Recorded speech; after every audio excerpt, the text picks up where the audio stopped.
Welcome to the BPD Bunch. I'm your host, Xannie, and today I am here with Raf and Solène.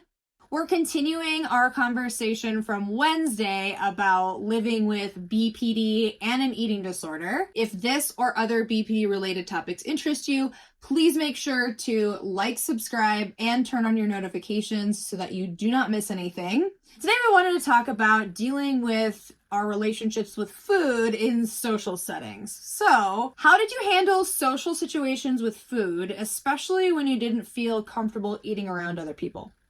I would eat until I felt sick in front of other people. And like in Latino culture, like it's a big thing. You eat all the food that you're given, you have all this, and you just basically don't stop. And there has been times where like this binging has resulted in like me feeling sick, physically sick to my stomach. Um, like throwing up at friends' houses, all that sort of stuff. It was like looking back, that's not right. Like I should not be doing like that should not be a thing I would experience as a kid. So in the moment, did you realize you were like eating more than you should, or was it just like did it feel like you were forcing yourself to eat it, or you only realize in hindsight at the time you were like, oh yeah, everybody just eats till they're sick. This is how we do it. Almost like kind of that. Like yeah, like you're just gonna finish the meal until you're full. And full was I can barely move full. The hardest part is that finishing everything, like finishing all no matter what, is a compulsion now. So I will be there looking at it, stopping myself from eating so much that I feel sick. I had become a lot more obvious about it, particularly people who've known me for a while who just, but I'll just finish the food or just eat the food. I have to be like, no, like you have to stop telling me to do that because I will. And I won't be comfortable. I won't feel good. I'll feel sick. But yeah, I'd have to like just tell them like, no, like this is actually an issue for me now. I don't want to do this anymore. And I want you to stop telling me.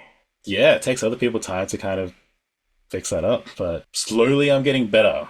And having like a few people around who will just say like, that's totally fine. Like do what feels comfortable. Do what feels good for your body. Do what you want to the level that your nervous system is happy. And that has definitely changed a lot of things for me. It's fascinating. So different, vastly different, but we came from cultures that sound very similar, like the French culture, especially your grandma. You have to finish your plate. If you don't finish your plate, it's very impolite. You got to have seconds. Yeah, clear your plate, clean your plate, use your bread to clean your plate. Like Yeah. that's a thing, that I grew up around. So I will finish same as you. Like if you put a box of chocolate in front of me, I will eat it all, even though like I'm very well aware that I don't need to eat it all. I don't really want to eat it all, but it's there, so I'm supposed to finish it, right?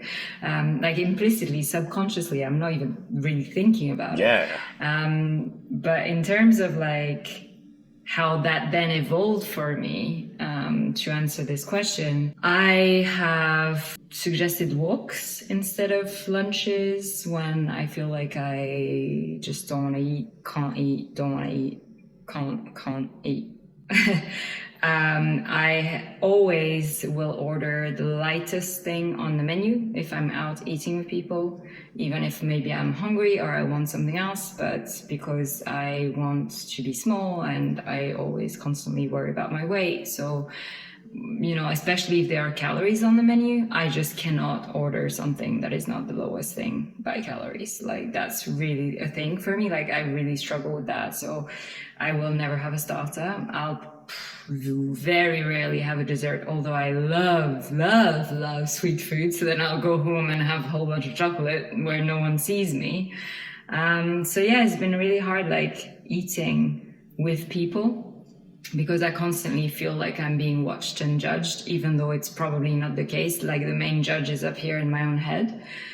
But yeah, so I can totally relate to this question, and I've never actually shared with anybody to say like that I'm struggling or something. So I really like admire that you're doing that, Raf. And yeah, I think it's amazing. I've just ordered the lowest calorie thing on the menu and said nothing. What's interesting about the social aspect of food for me is that it's been difficult in the past and difficult now, but for different reasons. So in the past, when I was engaging in actively eating disordered behavior, I usually did eat in front of other people and then I would just take care of it later. And people would sometimes ask me like where I disappeared to for so long, and I would just make stuff up. You know, not outright lies, but like, oh no, I just had to go really bad or something, you know, like just whatever I could come up with that was like true enough to not be an outright lie, but I was not telling people really what I was doing, right? So it was either I would eat everything and then get rid of it, or I would try to eat like the least amount that I could.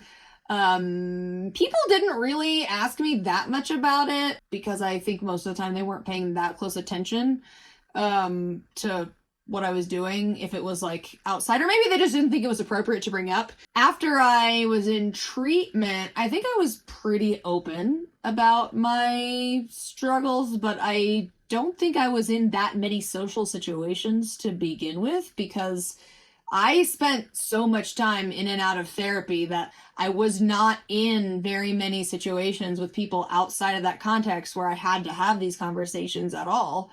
Because I was like literally at lockdown facilities or partial inpatient hospitalization programs. So everyone I knew was either another patient or a doctor. In the middle of my recovery, you know, I had a meal plan. I followed my meal plan. And if somebody had an issue with it, I'd be like, take it up with the meal plan. Then my eating disorder went completely away, and social situations were not an issue in any way, shape, or form. But unfortunately, over the last like 5 years, I started to develop a lot of food sensitivities, and my diet is now much more restrictive involuntarily than it's ever been. And what's actually very frustrating about it is that, like, the flip side of my eating disorder, when I was really eating disordered, I was like trying to restrict myself on purpose, and I was so frustrated that I couldn't get myself to eat, you know, so little. And now I'm regularly frustrated with myself because I'll eat something that I know has a chance of making me sick, and then it makes me sick, and I'm like, So in social situations, it's really hard because for two reasons. One is a lot of people know that I had an eating disorder.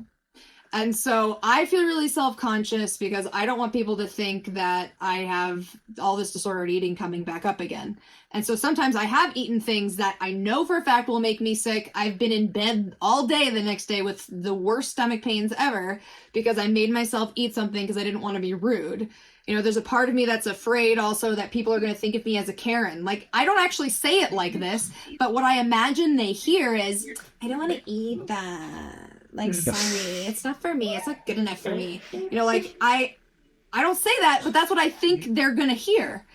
And so more recently, I have been much more forthcoming. My medical stuff is not other people's business. So I just say I don't eat those things. And I usually prepare myself for social events by either eating the things that I can in advance or I bring my own food. And I just explain, you know, simply that I have sensitivities to things. This is what I can eat. Hope that's okay with you. If it's not, like, it's not my problem. I'm not going to make myself sick to make you feel comfortable. Right. It's a big struggle for me as well with all the food allergies. It's social situations.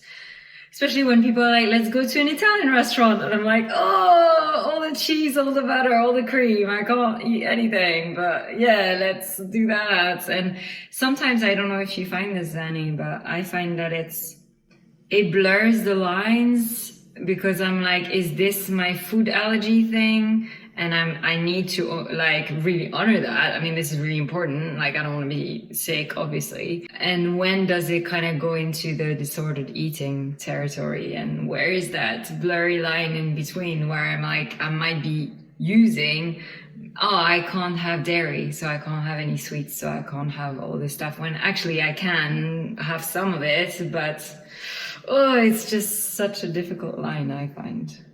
I think I was a little bit more like that because the first sensitivity I developed was a gluten intolerance, and that was like while I was still disordered. I definitely used that in a disordered way.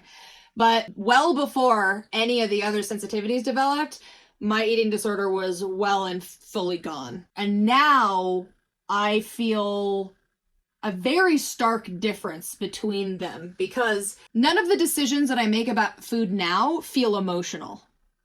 They all feel logical. Like, I am going to eat this, not this, because this will not make me sick and this thing will. And I might feel emotions about, like, I wish I could eat this thing, but I'm not going to because I know it's going to make me sick. Like, it's very much more about the logical part of my mind. And all of the things that were related to eating disorder behavior had tons of negative like emotions wrapped up in it. A lot of fear. I don't feel any fear now about food. Like, I might feel some trepidation at potentially feeling sick if I eat something that is on the no list, but I don't feel any like intense fear, which is when I had an eating disorder. It was like fear and like really intense over the top emotions about food all the time. And so for me, that is the biggest difference between having a restrictive food diet because of health and having a restrictive food diet because of an eating disorder. There's tons of negative emotions wrapped up in the eating disorder, and now it's just, if I do this, then this will happen. End of story. There's nothing more to it than that. Yeah. Thank you everyone so much for watching. We hope you got a nugget of wisdom to take with you on your journey. Please make sure to like, subscribe, and turn on your notifications so that you do not miss anything. Sunday, we've got a fun brunch episode for you, and then we'll be back next Wednesday with a brand new topic. So we will see you next time. Bye.